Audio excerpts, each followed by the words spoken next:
Hello students, welcome back to online teaching classes. Today we are going to study the 7th chapter of First Flight. The name of the chapter is Glimpses of India. This chapter is divided into 3 parts. First part is A Baker from Goa, written by Lucio Rodriguez.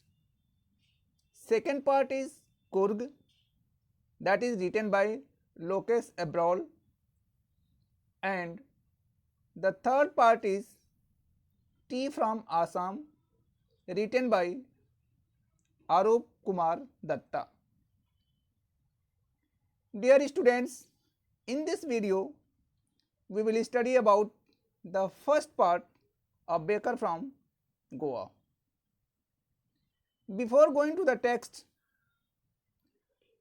let's come to know about the author and the theme of the story. Here it begins. Lucio Rodriguez was a great Konkani essayist. He wrote several articles in English and Konkani to various periodicals and magazines. He served as the visiting professor of folklore at many universities and also as a professor of English in Mumbai and Goa. His essays were posthumously published under the title of Soil and Soul and Konkani Folk Tales. Subtle humor and informal narration are the essential features of his writings. Let's try to understand the theme of the story.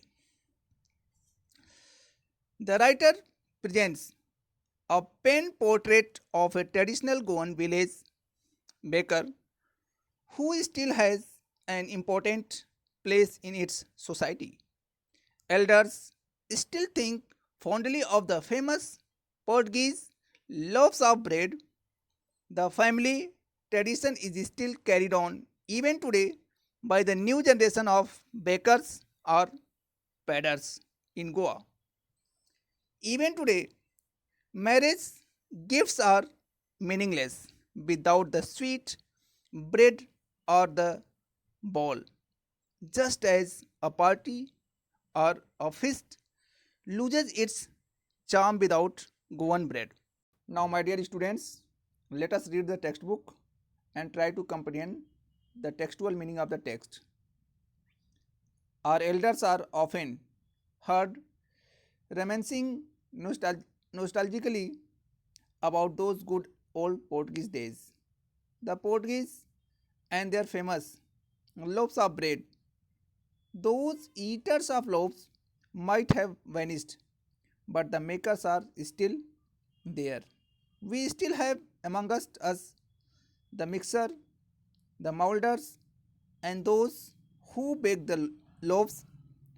Those age old time tasted furnaces still exist. The fire in the furnaces has not yet been extinguished. That means put off. The third and jingling of the traditional baker's bamboo heralding his arrival in the morning can still be heard in some places. Maybe the father is not alive, but the son still carries on the family profession. These bakers are even today known as padder in Goa. Now, my dear students, let us try to understand the meaning of this paragraph. Now, in this paragraph, the author describes elders, elders nostalgic about Portuguese bread. Elders in Goa still think fondly about those good old Portuguese days and their famous loaves of bread. The eaters of loaves might have died, but the makers are still there. The fire in the furnaces that make these breads has not yet been extinguished. At least the third and jingling of the baker's bamboo still heralds his arrival in the morning. Now come to the next paragraph. During our childhood in Goa, the baker used to be our friend, companion, and guide. He used to come at least twice a day. Once when he set out in the morning on his sailing round, and then again when he returned after emptying his huge basket. The jingling thud of his bamboos woke us up from sleep and we ran to meet and greet him. Why was it so? Was it for the love of the loaf? Not at all. The loaves were bought by some Paskin or Bastin, the maidservant of the house. What we longed for were those bread bangles which we chose carefully. Sometimes it was sweet bread of special make. The baker made his musical entry on the scene with the jhang jhang sound of his specially made bamboo staff. One hand supported the basket on his head and the other banged the bamboo on the ground. He would greet the lady of the house with good morning and then place his basket on the vertical bamboo. We kids would be pushed aside with a mild rebuke and the loaves would be delivered to the servant. But we would not give up. We would climb a bench or the parapet. Parapet means a low boundary of wall and peep into the basket. Somehow, I can still recall the typical fragrance of those loaves. Loaves for the elders and the bangles for the children. Then we did not even care to brush our teeth or wash our mouths properly. And why should we? Who would take the trouble of plucking the mango leaf for the toothbrush? And why was it necessary at all? The tiger never brushed his teeth. Hottie could wash and clean up everything so nicely after all. Now, throughout this paragraph, the author describes about Baker's arrival. How did he arrive and what was the reaction of the loaves eater and elders? The narrator recalls his childhood in Goa when he was childhood stage. The baker used to be their friend, companion, and guide.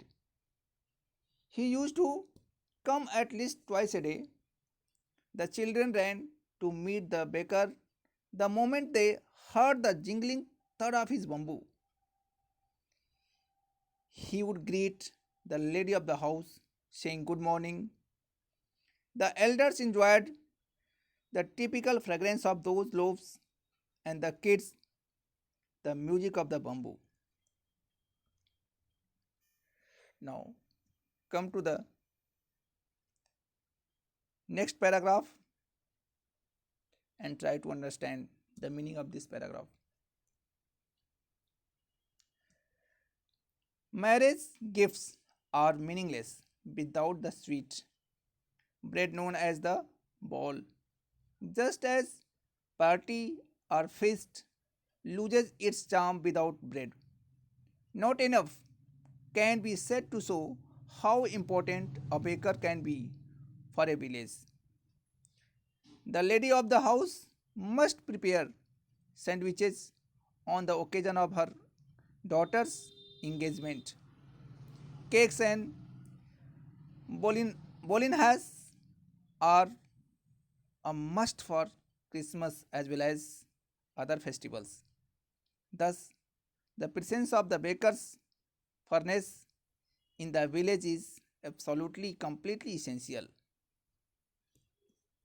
Now, in this paragraph, baker's importance on Christmas and other festivals. Marriage gifts in Goa are meaningless with the sweet bread or the bowl.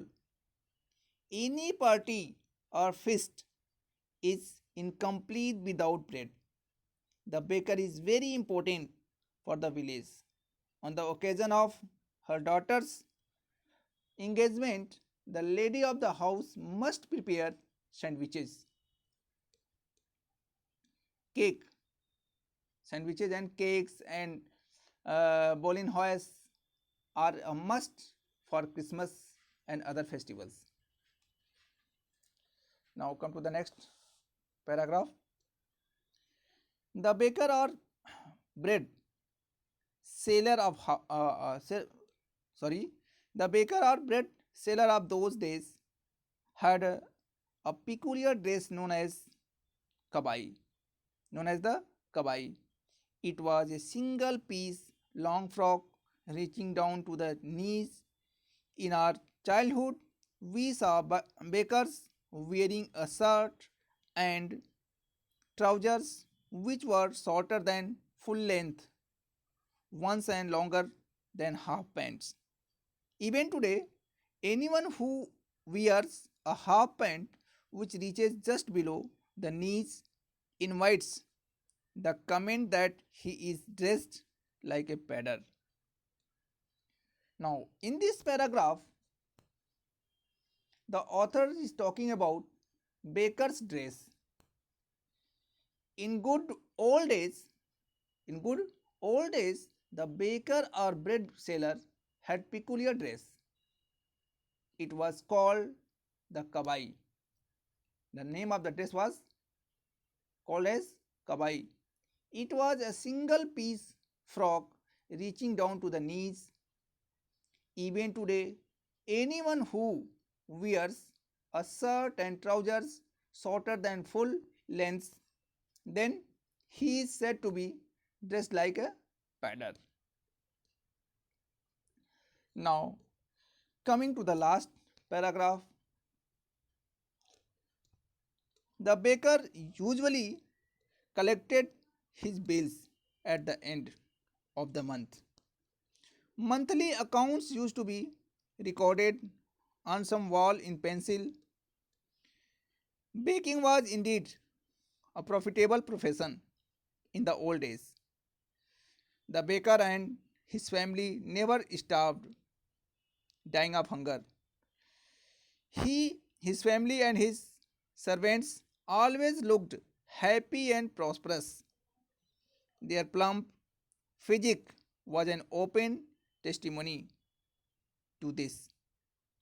Even today, any person with a jackfruit like physical appearance is easily compared to a baker. Now, my dear students, in this last paragraph, the author is telling that baking was a profitable profession for them. Baking was really baking was really a profitable profession or business in those days. The bakers and their families were quite prosperous, rich, and happy. Their plumpy bodies were an open testimony to their prosperity. Means testimony means evidence. So now it was all about the first part of the seventh chapter, Glimpses of India, a baker from Goa. I hope that you will understand and try to comprehend the textual meaning of the textbook. Thank you.